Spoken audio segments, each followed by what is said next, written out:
Guys, I have a story for you. As a teacher, we see a lot of funny handwriting in our years of teaching children how to read and write. And their first sentences and things is always very funny because the spelling is atrocious.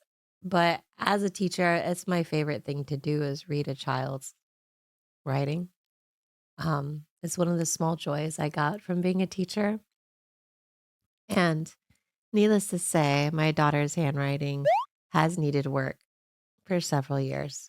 But as a teacher, I didn't have the amount of time I needed to dedicate to her to like perfect and get on her handwriting without it feeling like a chore.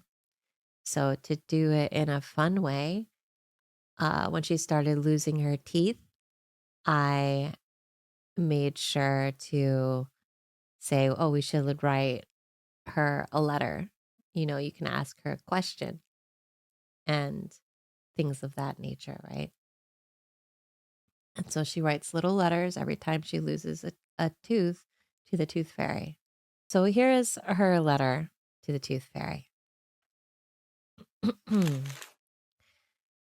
Miss Tooth Fairy, can I too have fairy wings? Also, do you like Milky Ways? Love, LB. And I'm reading you this because it's very important.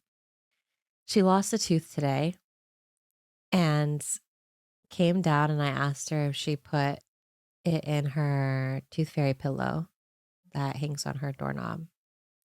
And she said, yes, I did. And then she paused a minute and she said, Mama, are you the tooth fairy? And I was in the middle of making my breakfast. And this is why I'm late, because I turned to her and it was the first time she ever asked me directly.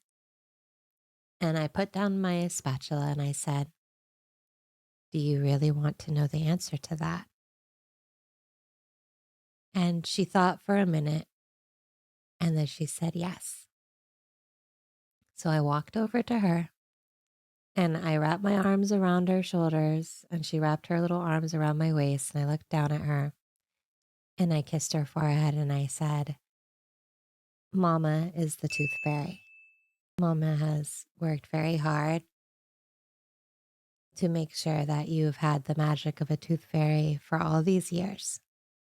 And I was prepared for, the emotional backlash and all that of that kind of thing.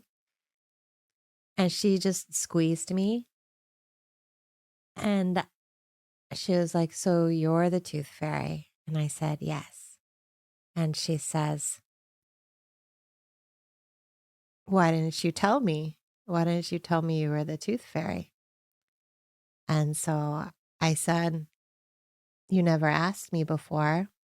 And what do you know if you ask Mama a question? And she says, Mama will always tell the truth. And I said, that's right. So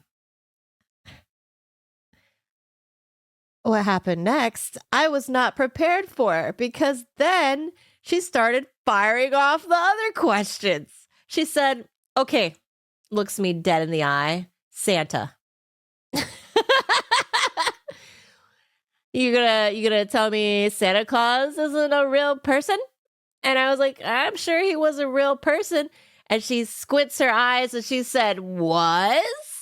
That means he's dead. That means there can't be a Santa right now. And I said, and she squints her eyes again at me after her eyes go big and she goes, are you Santa too? And I said, yup.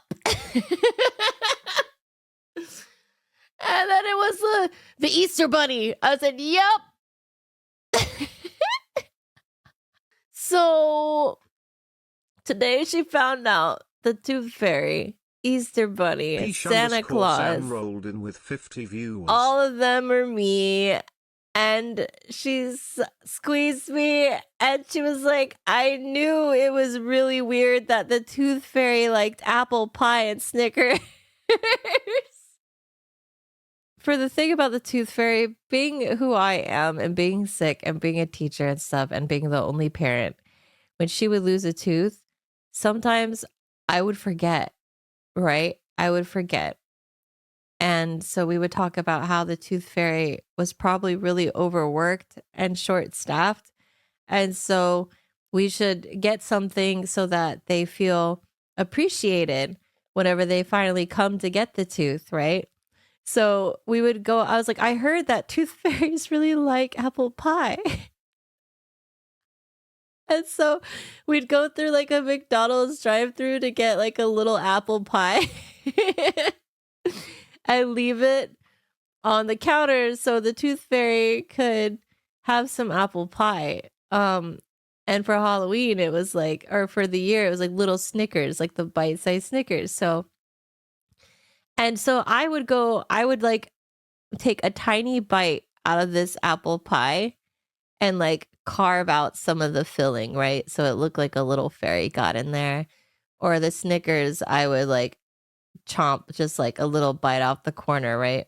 And in tiny handwriting, I would write back to her on the letters and say, "Thank you so much for the apple pie. I loved it. Keep your teeth clean. They look great. Love the tooth fairy." Right? I'd write back to her in the tiniest handwriting. Um, and I think those memories and things, the magic of Christmas and having the discussion that it's about the magic, it's about being able to have that imagination and the creativity, um, is what's more important, right? So I read you her letter because before I launched stream, she decided to knock on my door and said, "Mama, I put a note under your door." And I was like, "Can you bring it to me?" And so she opens my office and comes in. And I was almost upset because it was the tooth fairy letter and she had crossed out everything that she had wrote for the tooth fairy. But um when I really looked at it, she crossed it out and then put mama above it, and underneath it says, "Thank you for doing all of this for me."